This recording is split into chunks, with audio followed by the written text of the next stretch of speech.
اما بعد اعوذ باللہ من الشیطان الرجیم بسم اللہ الرحمن الرحیم قد افلح من تزکى وذکر اسم ربه فصلى صدق اللہ العظیم وقال النبی صلی اللہ علیہ وسلم الا ان فی الجسد مضغة اذا صلحت صلح الجسد كله واذا فسدت فسد الجسد كله الا وهي القلب۔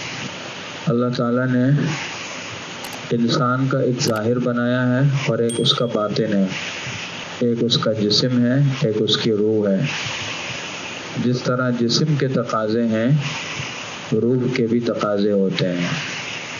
جسم کا تقاضا یہ ہے کہ اسے بھوک لگتی ہے تو کھانا چاہیے، پیاس لگتی ہے تو پانی چاہیے، گرمی لگتی ہے تو ہوا چاہیے، سردی لگتی ہے تو کپڑا یا کمبل اوڑھنے کے لیے چاہیے، سخت گرمی میں ٹھنڈک چاہیے اور سخت سردی میں گرمی چاہیے، سر چھپانے کے لیے چھت چاہیے، رہنے کے لیے مکان چاہیے۔ بالکل اسی طرح کچھ تقاضے روح کے ہیں۔ جس طرح جسم بیمار ہوتا ہے، صحت مند ہوتا ہے، جسم کو بھوک اور پیاس لگتی ہے، جسم کو سیرابی حاصل ہوتی ہے، بالکل اسی طرح روح بھی بیمار بھی ہوتی ہے، صحت مند بھی ہوتی ہے، اور روح کو بھوک اور پیاس بھی لگتی ہے۔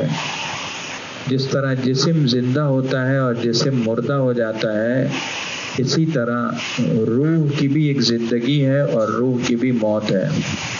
سوچنے کی بات یہ ہے کہ انسان کس چیز کا نام ہے؟ اگر غور کریں گے تو پتہ چلے گا کہ انسان صرف اس جسمانی ڈھانچے کا نام نہیں ہے۔ اس لیے کہ ہم دیکھتے ہیں کہ جب انسان کی روح نکلتی ہے اور اس کی نعش رکھی ہوئی ہوتی ہے تو اس کے ساتھ ہر آدمی کا رویہ بدل جاتا ہے، طرز عمل بدل جاتا ہے۔ اب اس کے کپڑے بھی اتارے جا رہے ہیں، اب اس کو گڑھے کے اندر بھی اتارا جا رہا ہے، اور سب کہتے ہیں یہ ایک مردہ جسم ہے، یہ ایک لاش ہے، یہ میت ہے۔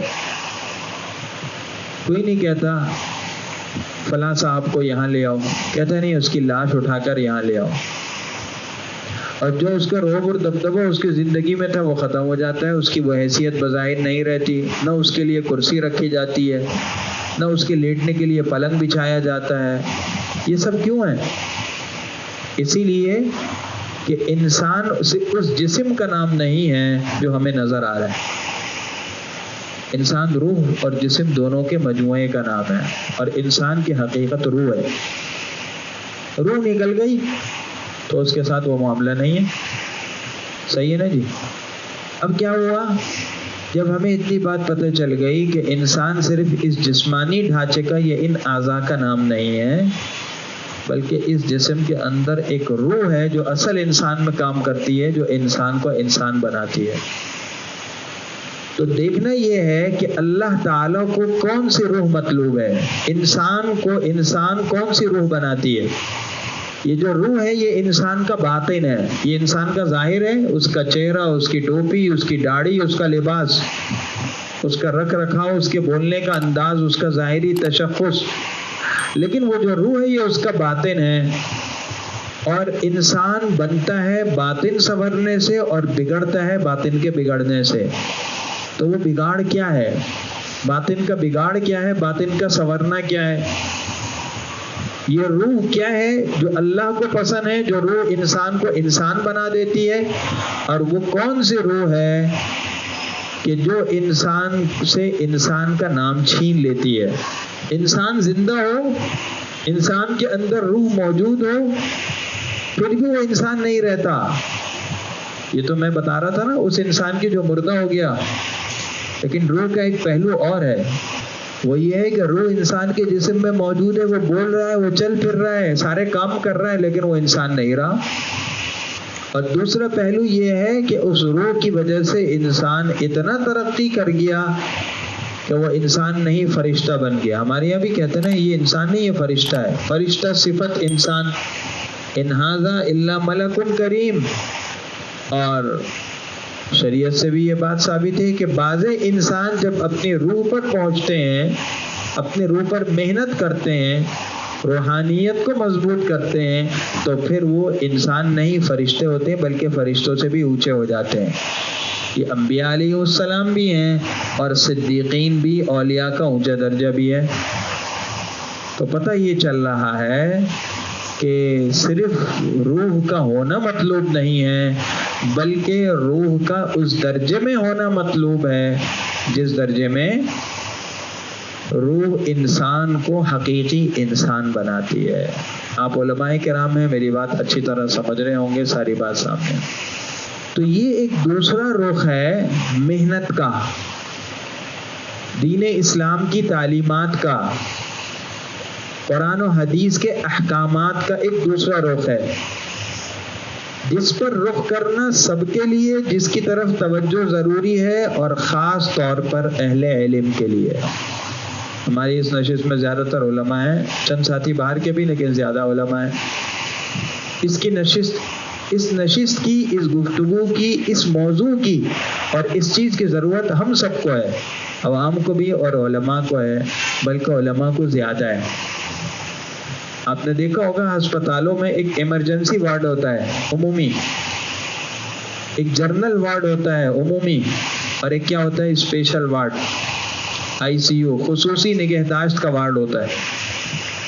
تو علماء کو یوں سمجھیے ان کے لیے خصوصی جو وارڈ ہے وہ ان کے لیے ہے اس لائن میں، اور ان کو زیادہ ضرورت ہے بہت سے پہلوؤں سے، اور عوام کو بھی سخت ضرورت ہے۔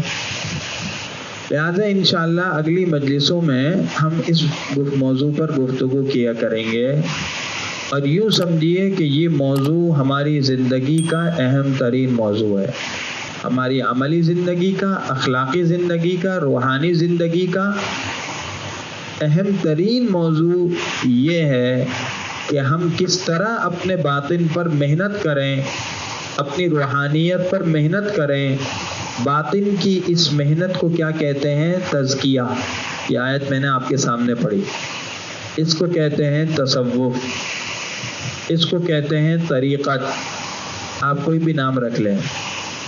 یہ محنت اتنی اہم ہے کہ اللہ تعالیٰ نے قرآن میں فیصلہ کر دیا کہ جو آدمی تزکیے کی محنت کرے گا اور اس میں کامیاب ہو جائے گا تو وہ حقیقی کامیاب ہے۔ من تزکا، وہ تزکا کیا ہے انشاءاللہ پھر بات ہوگی، لیکن عرض کرنے کا مقصد یہ ہے کہ ہماری محنت کا یہ ایک اہم موضوع ہے۔ ہر انسان کو چاہیے، عالم ہو، جاہل ہو، عوام ہو، خواص ہو، شہری ہو، دیہاتی ہو، پڑھا لکھا ہو، ان پڑھ ہو، امیر ہو، فقیر ہو، عزت والا ہو، کم درجے کا ہو، کہ وہ اس محنت کو نہ چھوڑے۔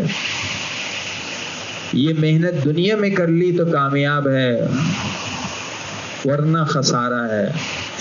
تزکیہ کہتے ہیں صفائی کو، تو صفائی تو ہوگی، پھر دنیا میں کر لی ٹھیک ہے، ورنہ صفائی اللہ حفاظت فرمائے عذاب کے ذریعے سے ہوتی ہے قبر میں، اور اس سے بھی پوری صفائی نہیں ہوتی تو پھر آخرت میں عذاب کے ذریعے سے ہوتی ہے۔